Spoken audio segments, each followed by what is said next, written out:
Hi and welcome back to this self-help program for depression. We hope that you have gotten started with registering your activities and your mood, either with the mobile application or with the worksheet. This is an important step in this self-help treatment, as you will get crucial information regarding your behavioral patterns, which we can then use when planning activities, which is the topic for this module. As we've previously mentioned, people rarely find any particular reason to follow a set plan every day because they just do what they feel like. The problem arises when you don't really feel like doing anything due to depression.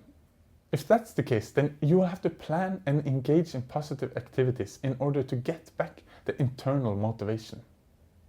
To plan an activity, you simply click on the time slot in the calendar app and then the plan button. When an activity is completed, you click it again to rate your mood in the time slot. Or you can change the activity if for some reason you didn't get around to do it or ended up doing something else. You do the same with pen and paper. Write down a planned activity and revise if things didn't go according to plan. And remember to fill in your mood from 1 to 5. In this module, we will look more closely at 6 helpful strategies that are important to keep in mind while engaging in BA. Strategy number 1.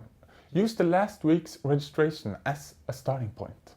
Now is the time to review the last week's registration and look for patterns. We are particularly interested in the link between what you do and how you feel, aka your activities and your mood. When do you feel good? When do you feel bad? What are the main features that stand out here?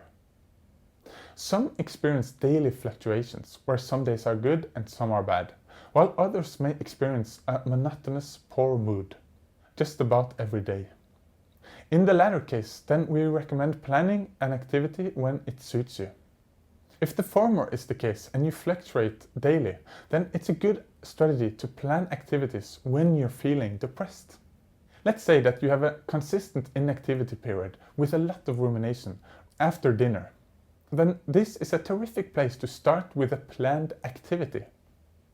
If you haven't gotten around to registering your activities, then we suggest starting this right now. Strategy number 2. Plan activities that you used to enjoy. It's very common that depression leads one to stop doing a lot of activities that previously gave a lot of joy and positivity. This is a great place to begin when planning activities. Here are some examples. Walk the dog, read a newspaper, visit a friend, exercise, go to a movie, make dinner reservations, call a family member, watch some engaging TV, spend time with your kids, shower, engage in a hobby, receive a massage, do some gardening, go bowling, do some knitting, go to the pub, play cards, discuss politics, prepare a meal, go skiing, go to a football match, listen to the radio, buy something in a store, play computer games, etc., etc. It's important that you don't get focused on finding the perfect activity. Everything is better than nothing in this case. Strategy number 3. Change is easier when you start out small. The classic mistake that you need to avoid here is that you start this project by turning your life completely upside down to get maximum engagement every day. You might be so sick of being depressed that you just can't help yourself. But this all or nothing attitude is destined to fail. This is because you can easily get overwhelmed and might give up as a consequence. Slow and gradual change is actually preferred, especially compared to quick bursts of intense effort followed by resignation. Here's our advice. Start with a manageable activity, something you know you can do, and complete it a few times a week. Then gradually add more activities and continually assess your progress. The amount of activities you need to put in your day is completely up to you. Here people have very different needs and capabilities. Your slogan should be to start from your current location. If you, for instance, have been very depressed and inactive for a long period, then you should take gradual minor steps in the right direction. This can be extremely difficult for many, as they fall in the should trap. The should trap is when you have a strong sense of what you should be able to do, where you can get totally unreasonable with yourself. Let's say you used to run several miles as exercise, but due to a long period of depression, you now find yourself weak and unable to run more than a few minutes at a time. If you're planning on restarting running, then you need to start at your current location, meaning that you start slow and gradually build up your stamina.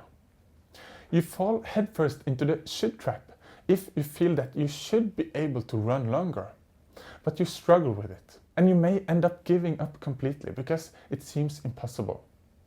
Beware of the should trap. Strategy number 4. Plan in detail. Here are some key questions for you when you're planning activities. When, where, and how. Every activity you might plan has a set of potential problems that you need to address in order to complete the activity. Let's say you're planning on going to the movies. The first question is, when are you going? So you need to put it into the calendar. Then you need to check if there are any good movies at that time, and at what cinema the movies are playing at. Planning in detail is important because it increases the probability that you actually follow through with what you plan. Here are some other obstacles to plan for.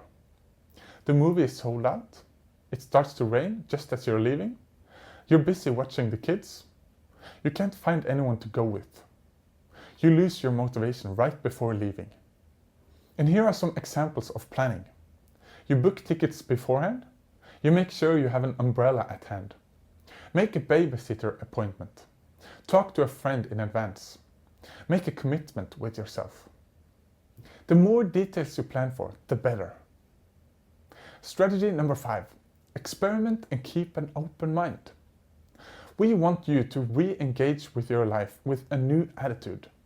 The key is to keep a curious attitude while exploring the link between mood and activity. And here you need to experiment. Every time you follow through in an activity, you can learn something new. Did it help? What went wrong? What went right? What can I learn from my experience? If the activity didn't affect your mood at all, then it might not have been the right activity for you. But here we must stress that the information you receive after doing an activity is only valid if the activity was carried out as intended. Sometimes you might give an activity a half-hearted attempt. And if it doesn't lift your mood, then this doesn't really tell you that much. Another example is if you plan something, but your plan fails due to an unforeseen event. For example, if you call a friend to talk and the friend is busy cooking dinner. We also would like to stress that more information is better information. It's important to give activities several tries before concluding one way or the other. It might take a couple of tries before one gets the sought-after antidepressant effect. We recommend trying activities out more than one time, even though everything might go according to plan the first time.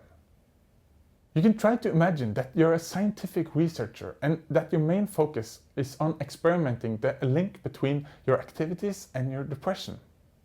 Several well-planned experiments are much more valid compared to a single trial in this sense. Strategy number 6. Plan activities based on your values. We all have a rough idea of the life we want to live, who we want to be, what's important to us. These are our values. For some, family is the most important. For others, it's their career or hobby or their romantic relationship. Module 6 deals with values and might be helpful if you're struggling with what activities to prioritize. That was every strategy we had for this module. Now it's your turn. Try putting out these strategies in practice by planning and engaging in positive activities. The goal is to gradually turn the vicious circle we have described into a positive one, where your depression is gradually lifted as you strive to seek out positive experiences that can have an antidepressive effect. This is not an easy job, but starting out small will make it more manageable. You can start the next module on dealing with rumination whenever it suits you. We recommend starting out and planning activities right away. We also recommend watching these modules several times as we pack a lot of information into each video. See you later.